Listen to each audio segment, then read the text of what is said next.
Hello everyone. तो आज हम पढ़ने वाले हैं paper 3 from BEd unit first teaching, the phases of teaching और स्टेजेस ऑफ टीचिंग। तो इसमें आंसर में हम सबसे पहले हम टीचर की एक्सप्लेनेशन देंगे। टीचिंग की एक्सप्लेनेशन, टीचिंग क्या है? टीचिंग एक complex cultural social ethical process है। उसके बाद हम टीचिंग की डेफिनेशन लिख देंगे, कोई भी एक दो डेफिनेशन लिख देंगे, जैसे कि एच सी मॉरिसन ने दी थी कि टीचिंग का मतलब क्या होता है। टीचिंग की डेफिनेशन क्या है? Intimate contact between a more mature personality and a less mature personality. उसके बाद आ जाता है दूसरी थी, थॉमस एफ ग्रीन ने दी थी कि टीचिंग किस लिए करी जाती है। टीचिंग क्या है? टीचिंग बच्चे के डेवलपमेंट के लिए की जाती है। ये टीचिंग की डेफिनेशन थी। उसके बाद आता है teaching is the job of a teacher, it is quite complex task, the successful completion of teaching act और operation needs a systematic planning and careful execution.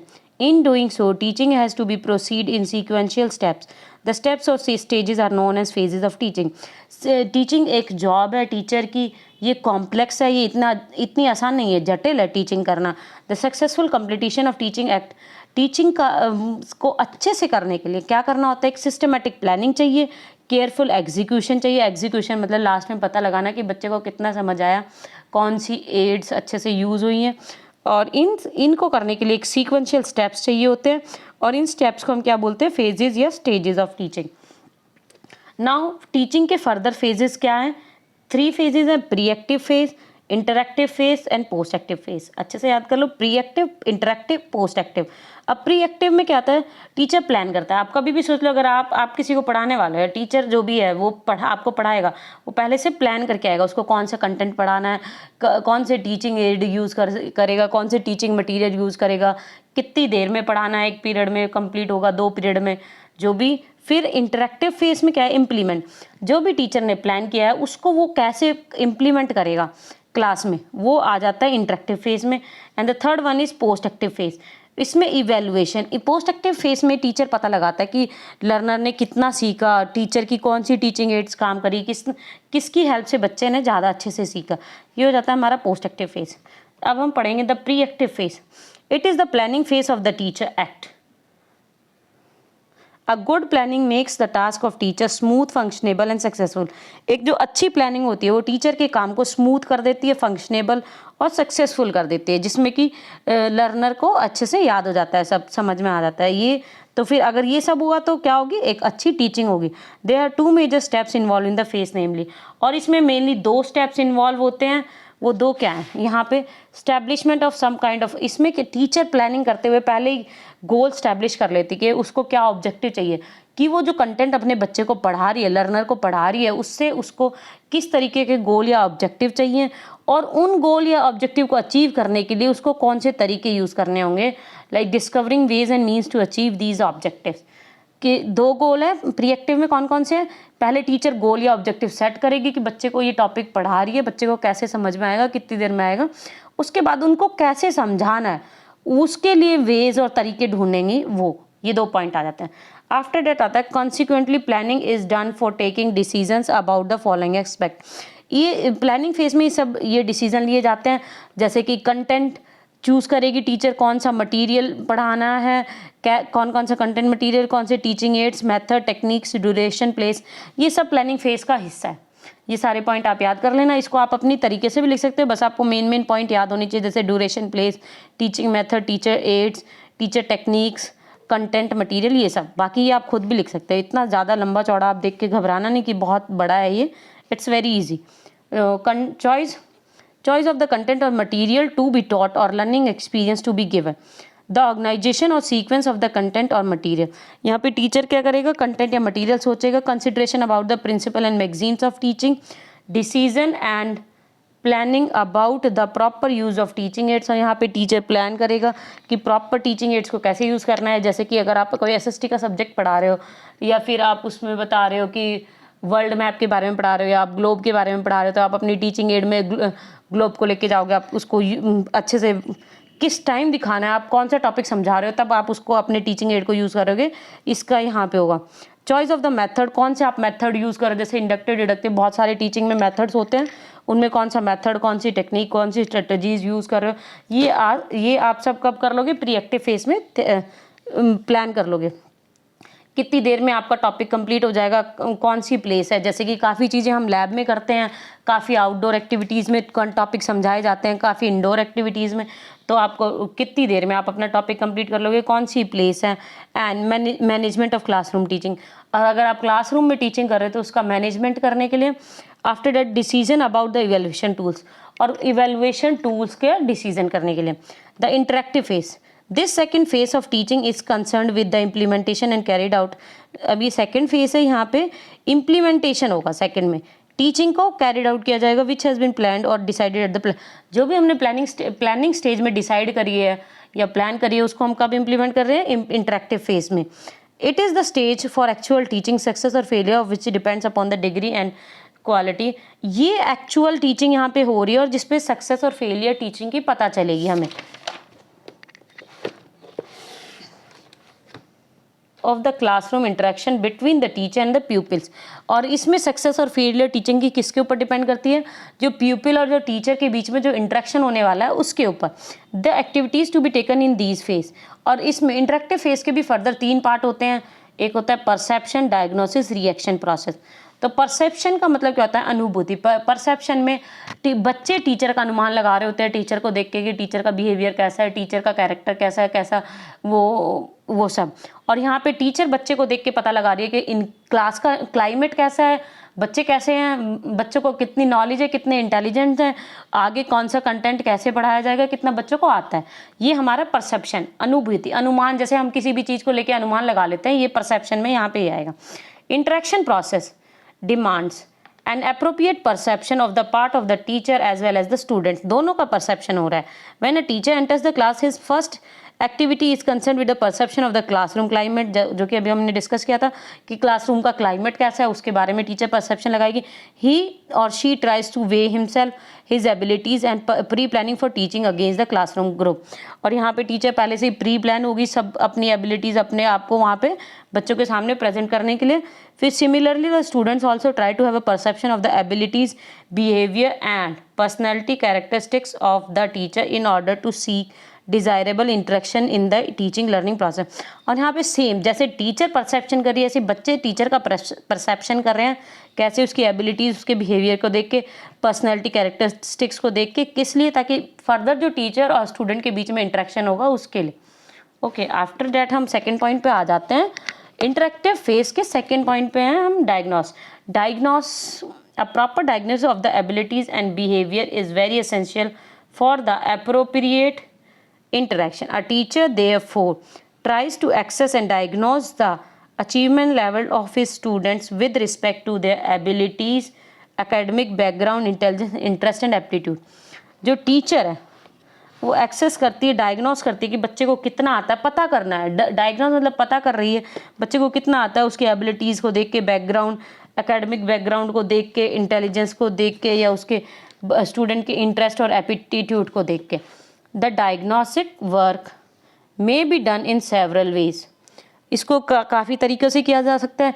He she में यहाँ पे टीचर या तो क्वेश्चन आस्क कर सकती है उनकी परफॉर्मेंस जानने के लिए, behaviour potential by providing opportunity for performing और behaving the students also through verbal, और स्टूडेंट्स भी यहाँ पे वर्बल और नॉन वर्बल इंटरेक्शन करके टीचर के साथ उनको अपॉर्चुनिटी मिलती है, वो डायग्नोस करते हैं खुद की। बच्चे यहाँ पे पहले टीचर डायग्नोस कर रही है और साथ में बच्चे भी खुद को डायग्नोस कर रहे हैं। क्या कर रहे हैं, अपने एप्टीट्यूड, अपने इंटरेस्ट, अपनी एबिलिटीज़, अपने बिहेवियर, परफॉर्मेंस, सबको खुद को डायग्नोस कर रहे हैं बच्चे यहाँ पे। For contributing towards effective interaction in the teaching act, teacher diagnose कर रही है, बच्चे भी खुद को डायग्नोस कर रहे हैं, इसके लिए ताकि प्रॉपर टीचिंग एक्ट हो, इंटरेक्शन हो वहाँ पे। Then the third one is reactive process. Action reaction process plays the central role in the task of classroom interaction. For this purpose, teacher has to take right decision. Action ये main part आ जाता है interactive process का। फिर for this teacher has to take right decision with regard to the selection and use of the proper stimuli schedule of reinforcement and feedback devices and development of the suitable strategies suiting to the needs of the pupil, teaching environment and teaching objects है। यहाँ पे teacher पहले अपने teaching objective उसने set किए हुए हैं, उसने टीचिंग इन्वायरमेंट बनाया है पूरा। अब जब जैसे कि टीचर ने कोई क्वेश्चन पूछा बच्चे से, बच्चे ने आंसर दे दिया, तो टीचर को यहाँ पे क्या करना होगा, रीइंफोर्समेंट, मोटिवेट करना होगा। रीइंफोर्समेंट मतलब फीडबैक देगी टीचर। अगर टीचर ने किसी बच्चे ने अच्छे से आंसर किया और टीचर ने फीडबैक नहीं दिया तो बच्चा उससे डीमोटिवेट होगा, उसको लगेगा कि मैंने आंसर मतलब वो डीमोटिवेट हो जाएगा यहाँ पे। तो रीइंफोर्समेंट करना बहुत ज़रूरी है क्लास में। टीचर को फीडबैक देना, या तो टीचर उसके लिए क्लैपिंग करवा सकते हैं क्लास में, या उसको क्लास में सामने बुला के बोर्ड के वहाँ पे फिर उसके लिए कुछ बोल सकती हैं कि हाँ भाई दैट पर्सन ही और शी जो लर्नर है उसने अच्छे से परफॉर्म किया है।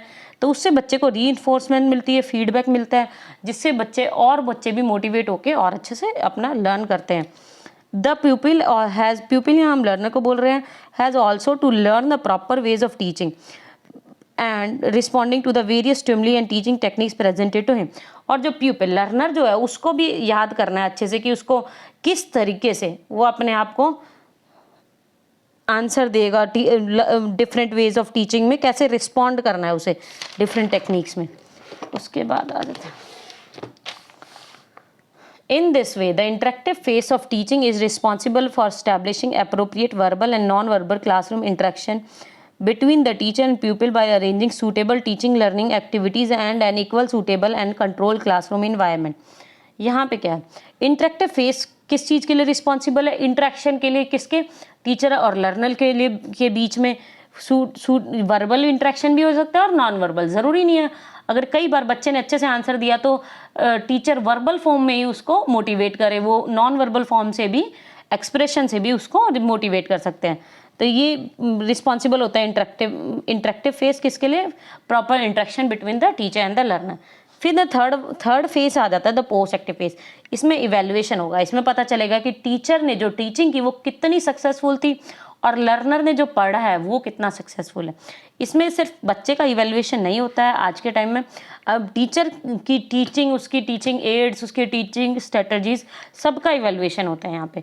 The third phase of the teaching act concerns with the evaluation techniques or operation. First of all, the stipulated objectives are considered and attempts are made to measure or assess the degree or qualities of the expected behavioral changes in the student as a result of the teaching activities performed at the interactive phase. This can be done in a number of ways, including test, quiz, or by observing students' reaction by questions, comments, structured or unstructured situation and behavior situation. इसमें क्या होता है, जो teacher है वो अपना evaluation कैसे करेगा कि बच्चे ने कितना सीखा, या टीचर की जो टीचिंग एड वो सब कैसी हैं। टेस्ट कहाँ गया, टेस्ट, क्विज, और बच्चे को ऑब्जर्व करके टीचर, ज़रूरी नहीं है कि हमेशा क्विज या टेस्ट लिया जाए, ऑब्जर्व भी करता है जो टीचर होता है, वो क्लास में ऑब्जर्व कर रहा होता है बच्चों को। कमेंट्स, उनके बच्चे के क्वेश्चन सुन के भी टीचर को पता चलता है वो कितना समझ रहा है कितना नहीं। स्ट्रक्चर्ड और अनस्ट्रक्चर्ड सिचुएशन और बिहेवियर सिचुएशन को देखकर the teacher should try to take right decisions about the selection of the appropriate evaluation. Teacher को राइट डिसीजन लेना चाहिए appropriate evaluation devices for this purpose. The result of the carried evaluation may be used by the teacher as well as students for bringing desirable improvement in their roles and activity. It may take the following shapes.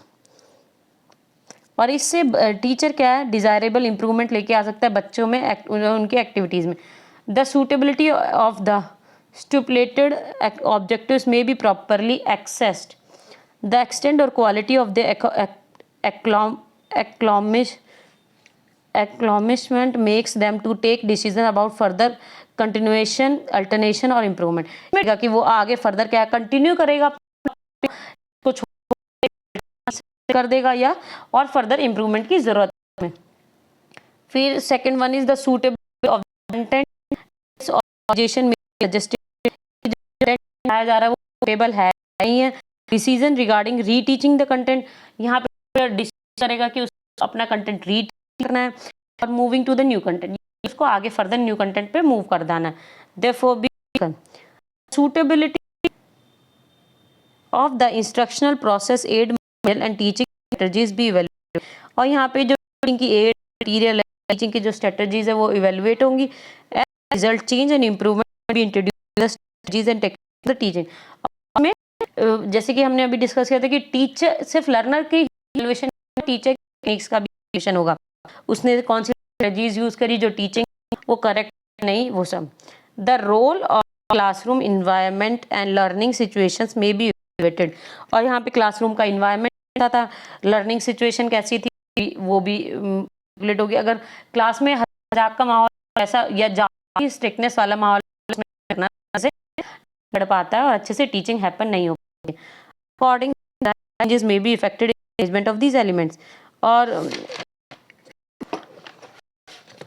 उसके बाद in a nutshell the post active activities और operations concerning evaluations help the teacher and the students to bring desirable improvement in their performance by providing necessary corrective feedback। और post active activities से operation perform करके teacher और students अपने अंदर desirable improvement लेके आते हैं करेक्टिव फीडबैक देके।